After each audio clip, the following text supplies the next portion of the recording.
Alright, so I have this Yadkin River here in D2, and this is a test knife. This is the first D2 one I've done.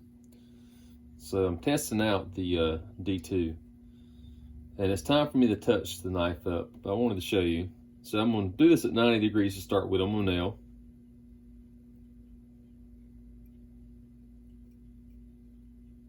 Alright, right there, right in the belly. It's not biting as it should. It bites, but not like I want it to. So I've got a piece of phone book paper here. We'll see where it's at. But even with the phone book paper, you see it slices. Right there at the very, I guess, apex of the belly there. It's not as clean as I want it to be. So I'm gonna touch the knife up, and this is the first time this knife's really been touched up. Well, I'll take that back. I was doing some rope cutting. I've not got any manila rope since I did a rope cutting, and I lightly touched it then, but that's been, I don't know, a couple months. So I have a Easy Lap double-sided plate. This is 600 grit, and this is just mineral oil. And I thank Joe Calton for the mineral oil. I was using mineral oil on my cutting boards and on knife handles, but I'm now using it on my stones. So it doesn't matter what stone I'm using, whether it's diamonds or, you know, fine India. It's food grade safe. It's just easy to use. Don't have to worry about anything. And I'm just right now going to work this on this 600 grit side a little bit.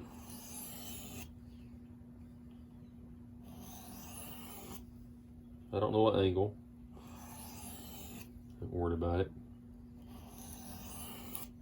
Fairly low.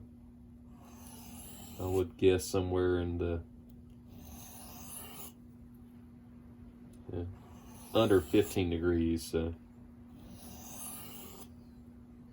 this knife is hollow ground knife. I don't do a lot of hollow grinds. Very few, to tell you the truth.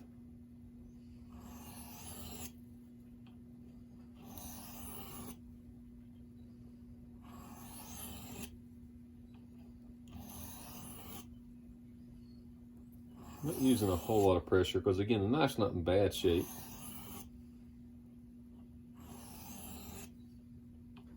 I've not even looked at the apex yet to see how much light was shining. I wouldn't expect a whole lot. All right. So like I was saying, I'm looking now for the first time, and right there in the apex of that belly, I see a little bit of light.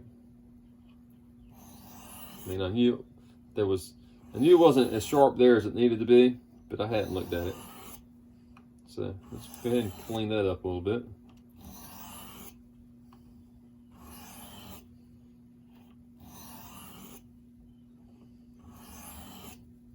Now, if this knife was like seriously damaged, I wouldn't start with the 600 grit.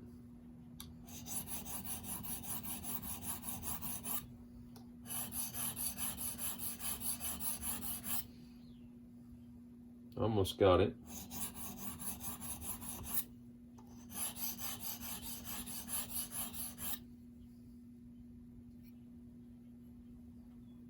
All right.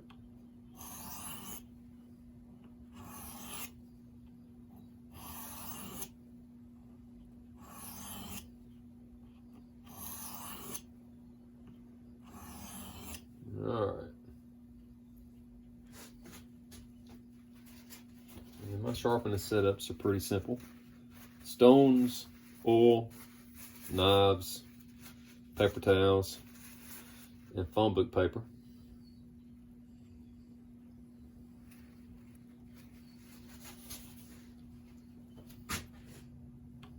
And then just my hands.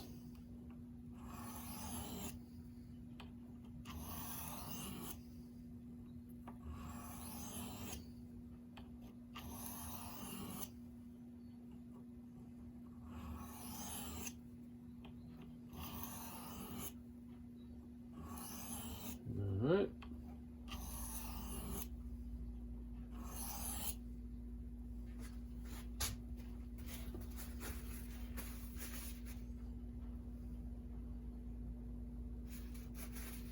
Yes. And I'm not done any deep burring yet. I'm just kind of looking at where we're at.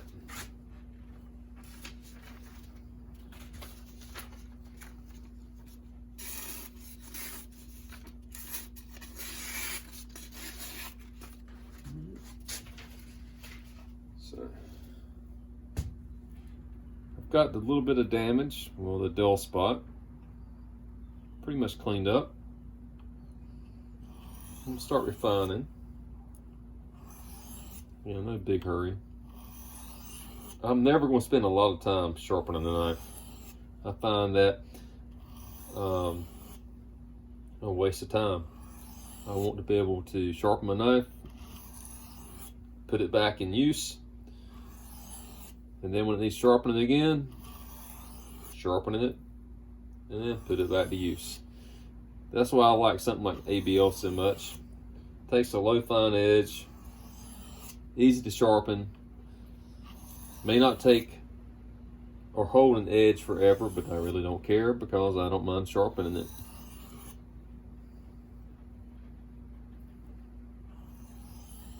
All right.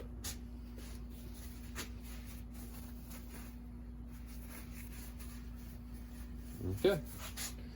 So what I'm gonna do, I'm gonna go ahead, clean this off a little bit.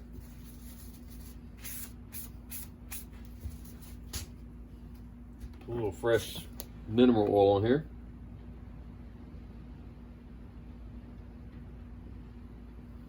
Like that.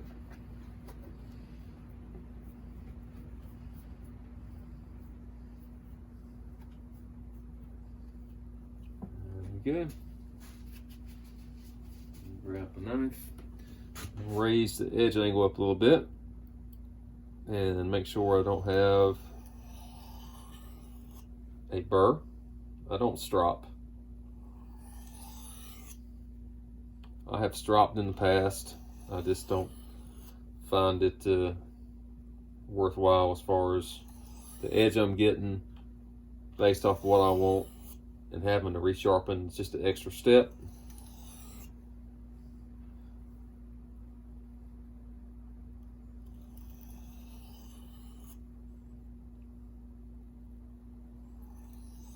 All right.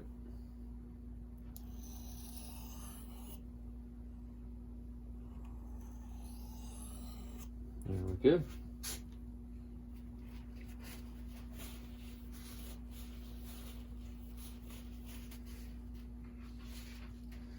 Let's see where we're at.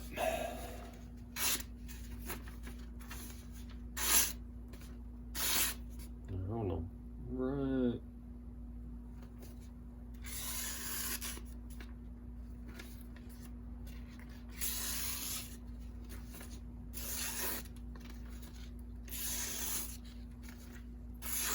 There we go. So our edge is good. A couple more little light passes. Very light. I like a toothy edge, and this is D2 also, so I think from what I've discovered with it, and I have a Benchmade 710 D2, it likes a little bit of a toothy edge, but again, even with ABL, I don't put a fine edge on there. All right. Where I want to be.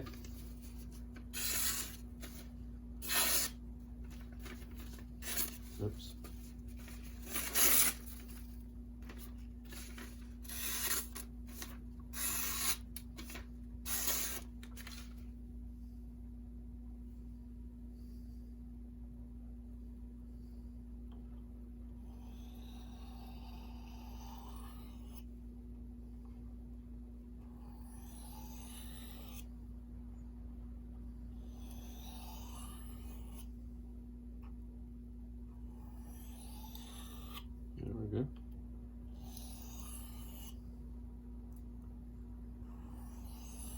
Take your time doing stuff like this. There's no point in getting in a hurry.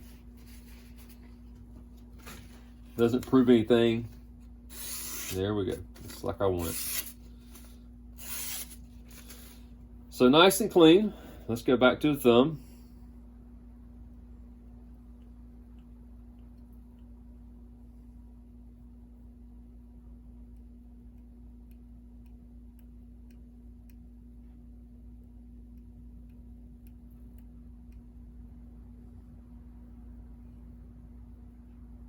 So there we go. We're right back into business. It'll go back into the leather sheath on my hip and continue testing.